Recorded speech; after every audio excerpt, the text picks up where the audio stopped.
Hey everyone, I'm out here on my local bike path, starting to spit some rain.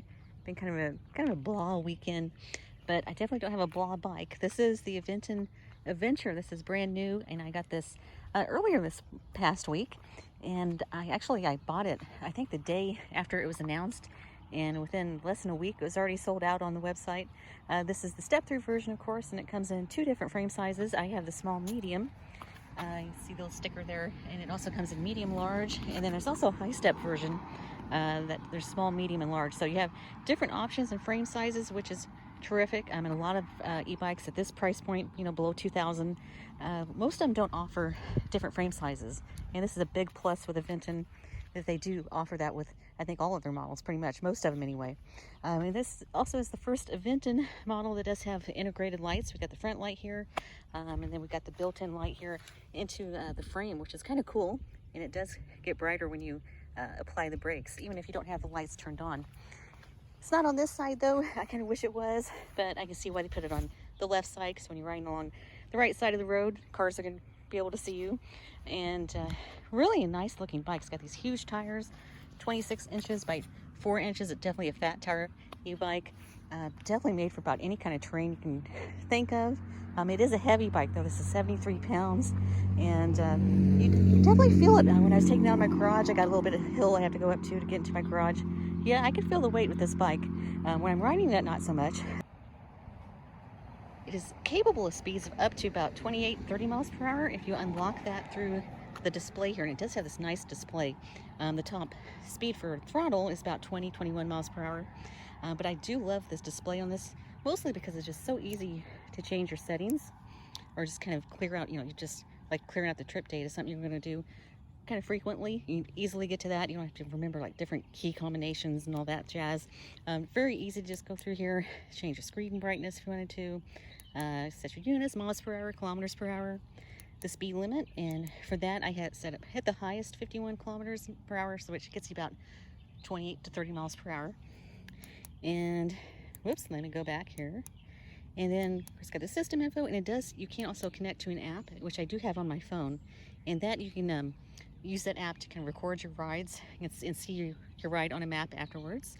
You can also, I think, communicate with other Aventon riders. So we'll just get back out of here, and then here you can kind of see some of the data here. Got the trip distance, total odometer reading there. You kind of go through this, average speed, max speed. This is for this particular trip, and got my trip time, calories burnt. That's kind of a neat thing there. I'm not sure how accurate that is, but it's kind of neat to see that on there. Kind of motivating.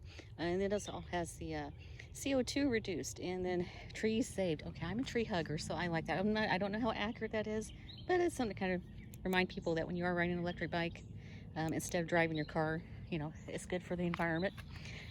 It's also good for your health. You can definitely still get a nice workout on this. And one thing I really like about it, this is a good rolling bike. Even though it's heavy and you got these big tires, I could ride this bike without the motor on, flat segments like this.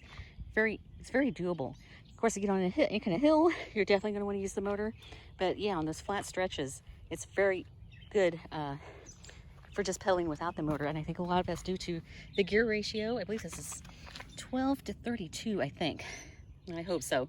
I hope I'm remembering that. I will have a full review of this on the website, going through all the specs and everything. But this is Shimano Serra derailleur. Pretty good. Not top of the line, of course, but gets the job done.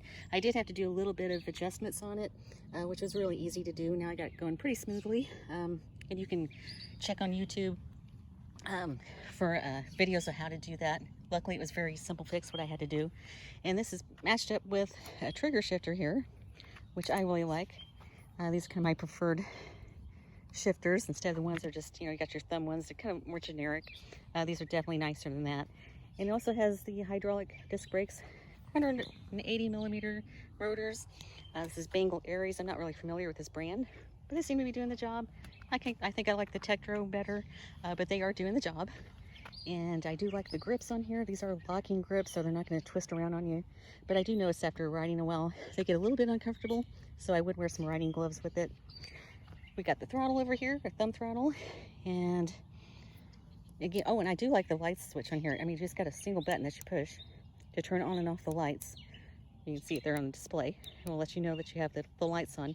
One thing I don't like though is that during the daytime, sometimes I still want the lights on just for visibility, you know, so drivers can see me, but then it makes the display kind of dim and it's hard to see.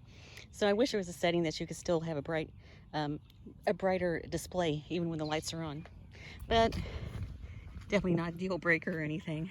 It is a nice bright light there, and you can adjust it. If I had an Allen key with me, I could adjust this to point down more. And I'm going to try it here as it gets a little bit darker and see how well it actually lights up the road in front of me.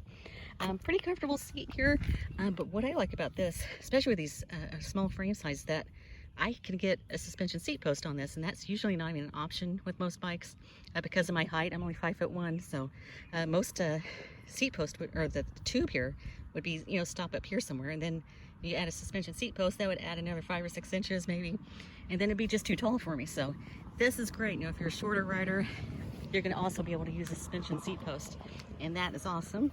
We got Aventon branded fenders, and that does come with the bike. The rear rack is extra. I think it's like $50 or something. Definitely worth getting. I would recommend ordering that when you order the bike, because they'll probably go out of stock if they haven't already. And yeah, this is definitely something you're going to want, because this is a bike that you're going to want to take on longer rides. Actually, one of the reasons why I got it is because I'm planning on going to a trip up to the Indiana Dunes, and there's several miles of trails up there, sandy, rocky, grassy. I'm not even sure what I'm going to encounter, so this bike's going to be able to handle all of that.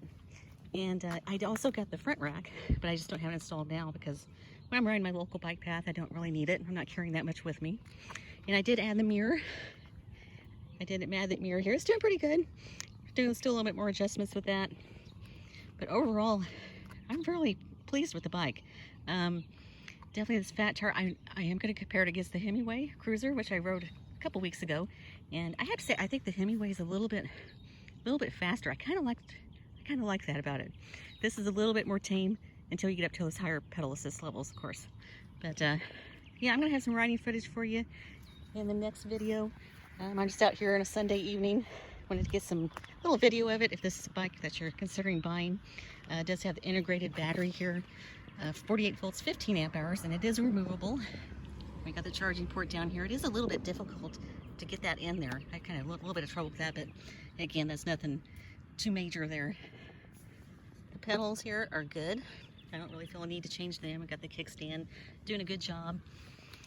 Really nice bike. I think this is gonna be a big seller for Aventon, and this is my first Aventon bike. I've been wanting to try this brand for quite a while and compare it against like Ride One Up, which is a big competitor of theirs. So anyway, here it is. If you have any questions about it, definitely feel free to ask.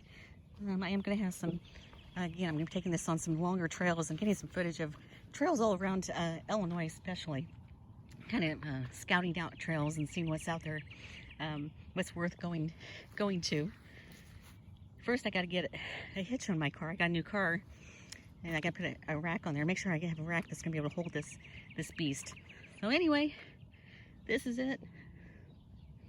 I love it. I love the red color. Red's my favorite color. Oh, I got to show that. This is my favorite view of the bike here. I really like this. Just kind of gives it such a premium feel. Really such a nice looking bike. This kind of gets in the way. I'm probably going to take off the drink holder here because it's kind of hard to get in and out of the frame there with that there. You can see, I think I've already cracked it. But anyway, I can always put a drink back here in the bag. Anyway, okay, I think that's it. I'm going to get back home before it starts raining. And so far I'm loving it.